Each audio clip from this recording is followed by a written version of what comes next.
This is Democracy Now!, democracynow.org. I'm Nermeen Sheikh in New York with Amy Goodman in Los Angeles. We spend the rest of the hour looking at the dismantling of the U.S. Agency for International Development, or USAID. Founded in 1961, the agency funded global health programs around the world. Since 2000 alone, USAID programs saved more than 92 million lives, according to an independent analysis published by The Lancet. Early in President Trump's second term, USAID found itself in the crosshairs of the so-called Department of Government Efficiency, or DOGE, led by billionaire Elon Musk. In the middle of the night on February 3rd, 2025, Musk posted on X, quote, "We spent the weekend feeding USAID into the wood chipper. Could have gone to some great parties, did that instead." Nicholas Enrich is a former civil servant who worked at USAID through 4 administrations. He served as the Director of Policy, Programs, and Planning in the Bureau of Global Health until January 2025. On March 2nd, 2025, he was placed on administrative leave for exposing the Trump administration's illegitimate and dangerous dismantling of the agency, as he describes it. His book details what happened is just out. It's titled Into the Wood Chipper, a whistleblower's account of how the Trump administration shredded USAID. Joining us from Washington, D.C. Nicholas Enrich, thanks so much for being with us. Can you start off by talking about your decision to become a whistleblower, and then describe the range of health services, since you were involved with the health program within USAID, everything from AIDS prevention to TB prevention, and what is estimated for the number of lives lost for the sudden shredding of this agency? Yeah, thank you so much for having me. Yes, there are estimates that show that up to 14 million people will die over the next 5 years alone unnecessarily due to the cuts to USAID if that's not rectified. And we're already starting to see the impacts. In fact, 750,000 people have already died, most of those children, according to conservative estimates. And we're seeing, as bad as it is that we're seeing so far, the worst, unfortunately, is yet to come with the next generation of children who are unable to get immunizations, with children being born with HIV at high rates when just a year ago those numbers were near zero. And so I'm afraid that unless we're able to make some changes, we will unfortunately be seeing those impacts years to come. And so, Nicholas, could you talk about what happened in the early weeks of the Trump administration, including telling us about what the Trump-appointed people at USAID, what they were doing and how much they actually knew about the agency? Sure. The DOGE team and the Trump officials that came in truly knew nothing about the agency. I put the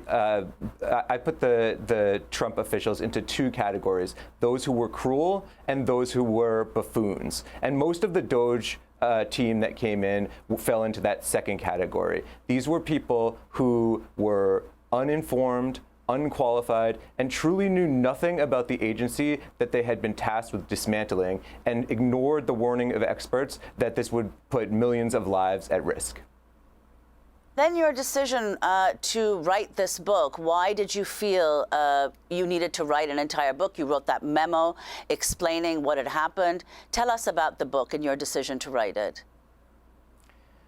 I wrote the book because it wasn't just, I think that there's 2 critical factors that people should take away from this book. The first is that we pulled the rug out from under people around the world. We broke promises to millions who were relying on USAID services and left them hanging out to dry. We broke promises to governments and broke partnerships that will have lasting effects for years to come. As the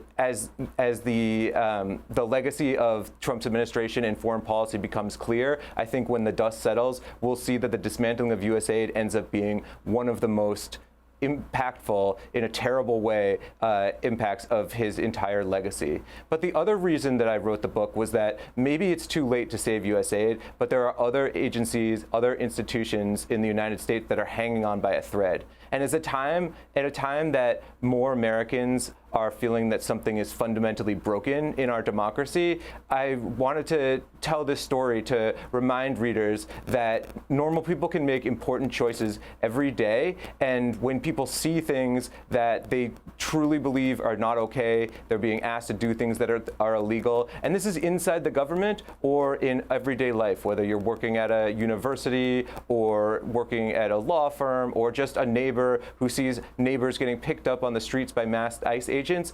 It's up to you to stand up and speak out when you see something wrong. Speaking to reporters February of last year, President Trump called for USAID to be shut down. It's absolutely obscene, dangerous, bad, very costly. I mean, virtually every investment made is a con job. So can you talk, Nicholas Enrich, about the significance of this decision, whether USAID is completely shut down, and what happened to, for example, PEPFAR, which was a President George W. Bush project, which, of course, addressed the issue of AIDS, has been credited with saving some 26 million lives, enabling nearly 8 million babies to be born without HIV infection. I remember when Elon Musk said, oh, we made a little mistake, but we fixed that. Right.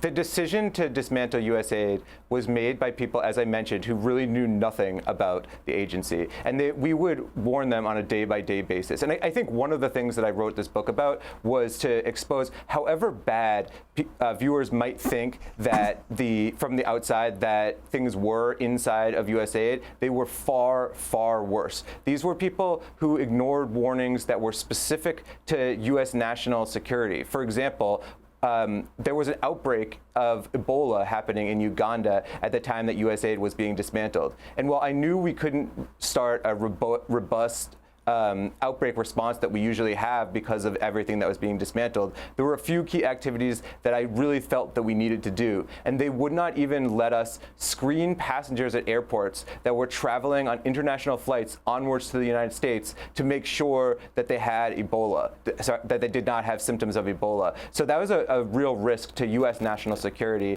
And it was just sort of laughed off and ignored by the political appointees and DOGE.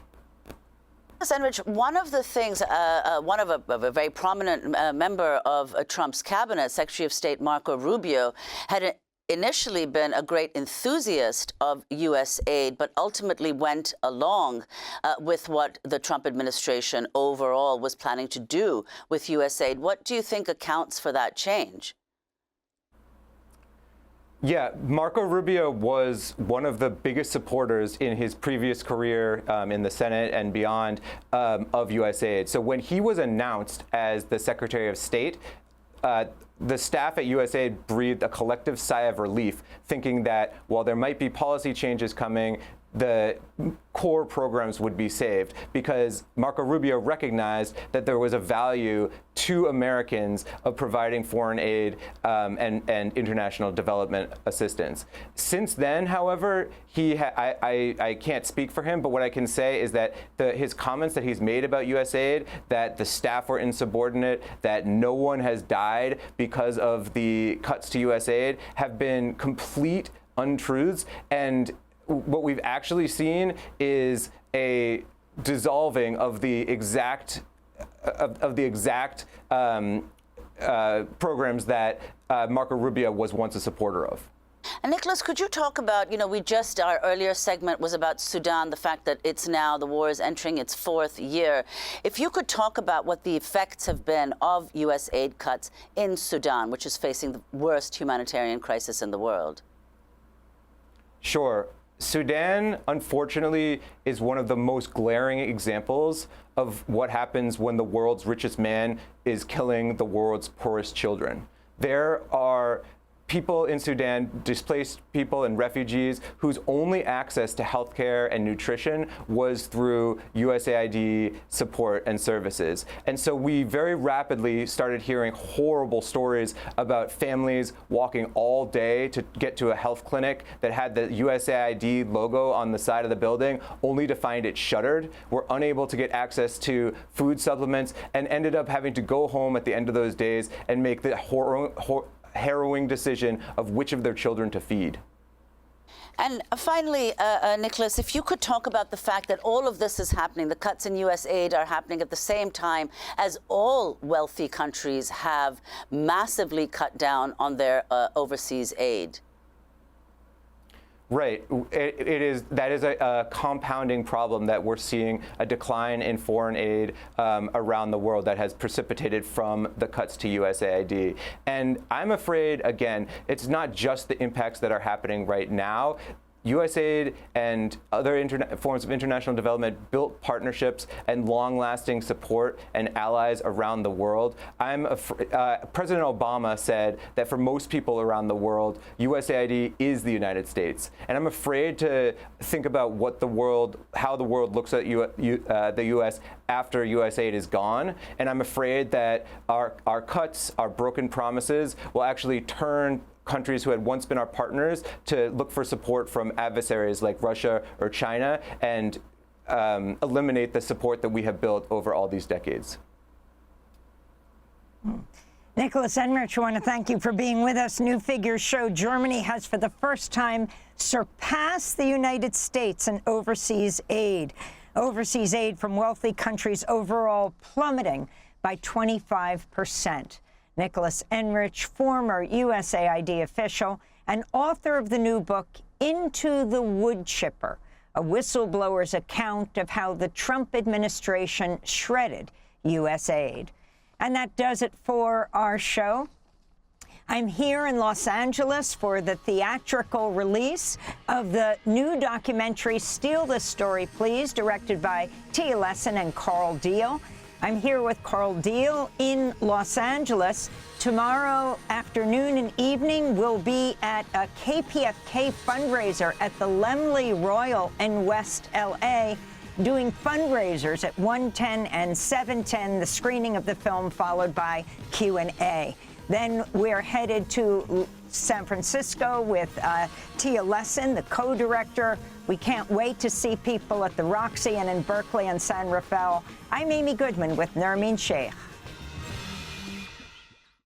Thanks for watching Democracy Now! On YouTube. Subscribe to the channel and turn on notifications to make sure you never miss a video. And for more of our audience-supported journalism, go to democracynow.org, where you can download our news app, sign up for our newsletter, subscribe to the daily podcast, and so much more.